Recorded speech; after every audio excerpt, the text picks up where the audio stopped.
I'm being joined by a former federal lawmaker and senior advocate of Nigeria, Honorable West Ida, also is live for us here in our studio. Thank you so much indeed for joining us. Thank you for having me. I appreciate your time tonight, but give us an understanding. Has the Senate done anything wrong against Senator Akpoti-Uduaghan?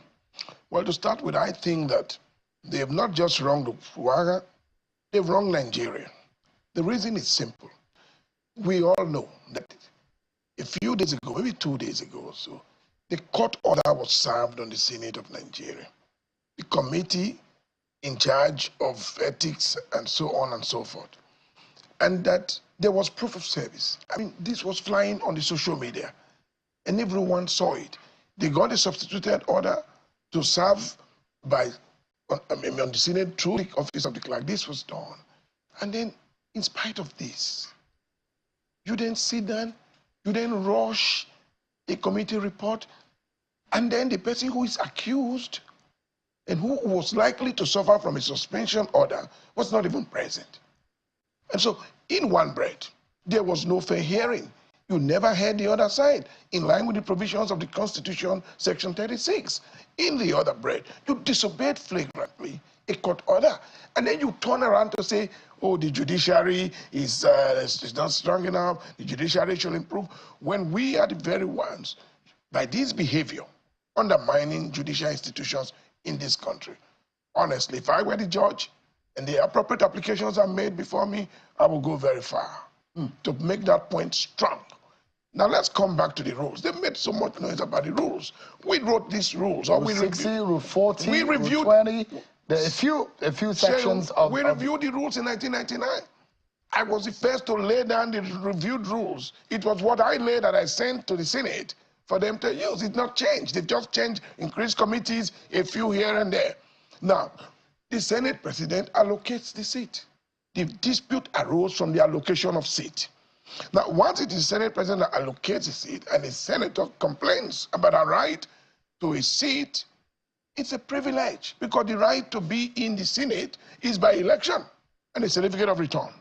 Do not forget, you and I cannot go there. So once he raises that point, it is a duty under Order 10, the famous Order 10 she was shouting about, of the presiding officer to have suspended all other matters. I consider that a very serious issue and taking her complaint and make a formal ruling. But if you watch the proceedings on that day, as the distinguished senator was shouting Order 10, Order 10, I already heard the presiding officer talking about prepare her for suspension. Review the tape. We've seen it. You were already preparing her for suspension even before you So was it fait accompli? Oh yeah, it was completely... They decided our fate even long before the ethics committee was even... It was predetermined.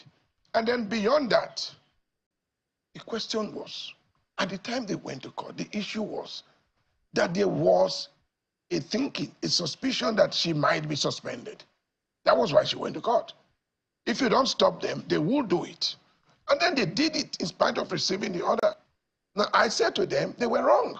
Section 4, subsection 8 of the Constitution is clear.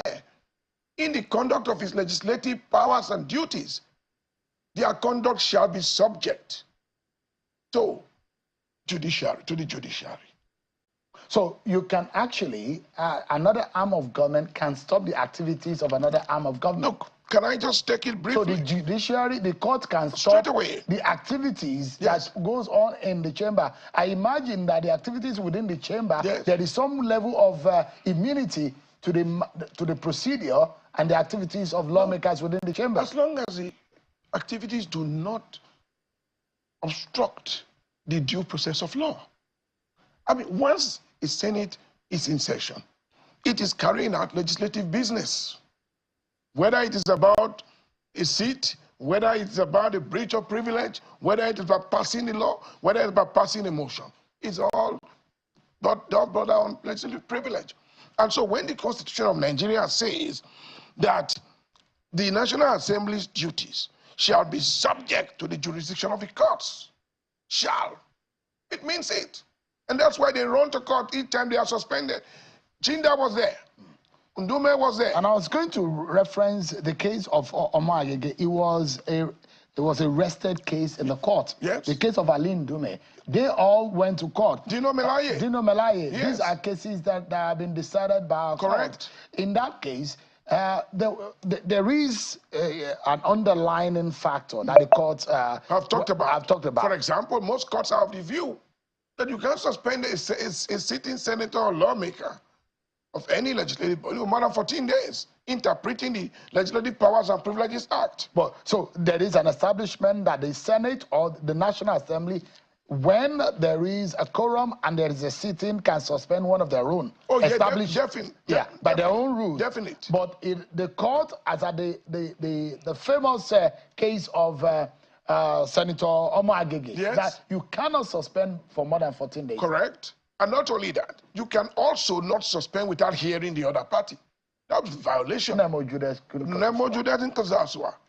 You know that because the Senate President who allocates the seat and which was the course of action in all of this. But Senator Uduaghan, Akpoti Uduaghan did not make herself available to the Ethics Committee. Well, the point will be whether or not she was in court, because I understand she filed an action and she was probably present in court.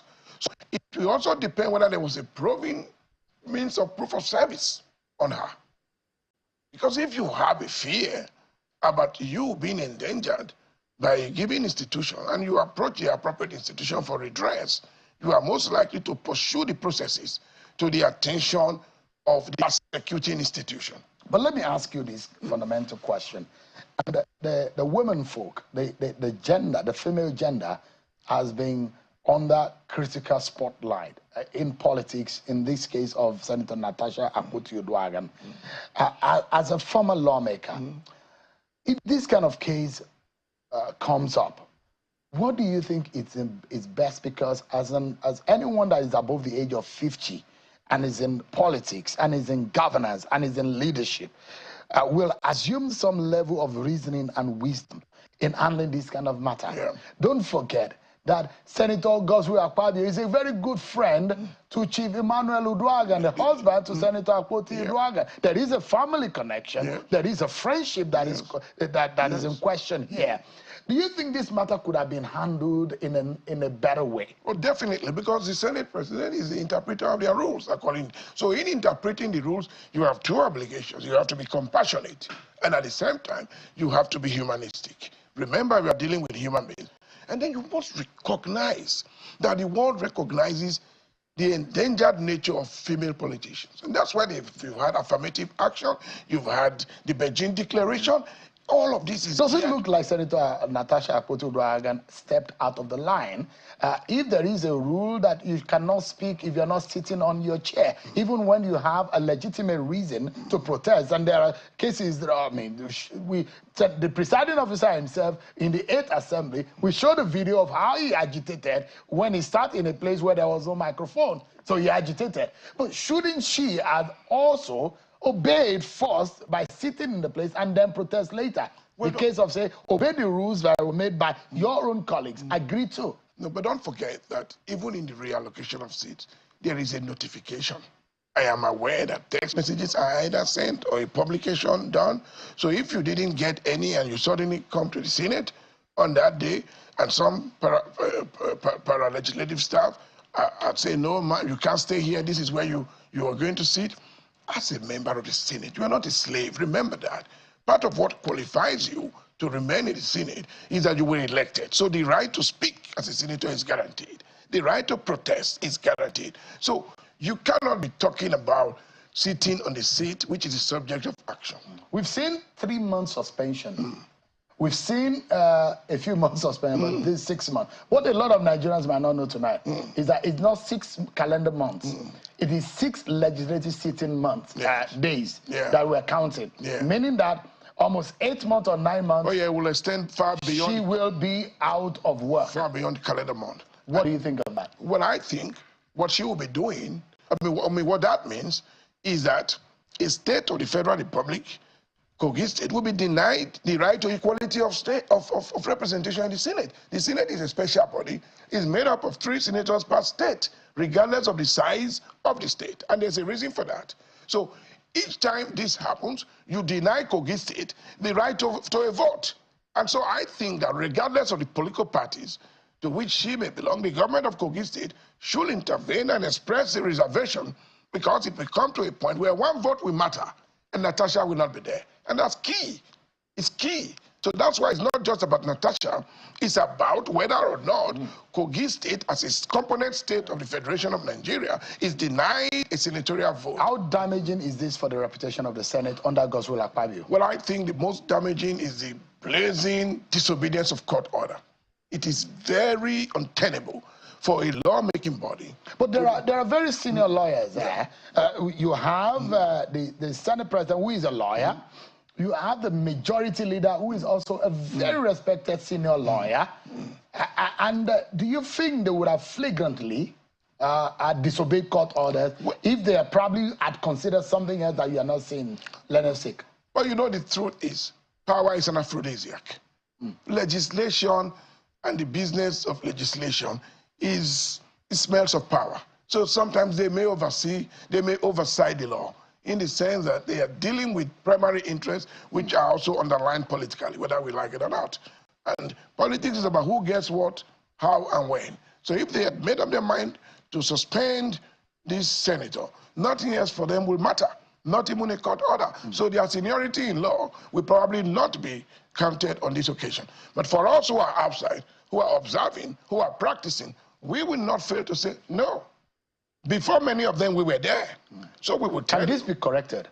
Well, for me, the way to correct it is there are two ways. One, to hold a special session and rescind their decision, or the courts to step in and order and not suspend the senator, because it was done in flagrant disobedience. So once the lawyers file the appropriate action, we know that a mandatory injunction can do this, and I urge these lawyers, my lawyers, to take the move, make the move.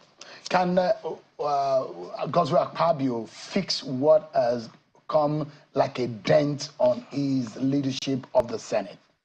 Well, that may take some time, but it can carry out immediate emergency repairs, which will be do the right things, win some folks, and then hope over the period, make some good laws for the good governance of our country, work on some real nice policies, maybe the country. A lot of women are not happy with him. It's understandable, because it takes a woman such a long journey to get to the Senate. How many are there? All right. Honorable Weston, also for some good reasons, thank you so much for saying this. I appreciate your time. Thank you. And the legal knowledge that you've shared with us tonight. Thank you so much indeed. Thank you.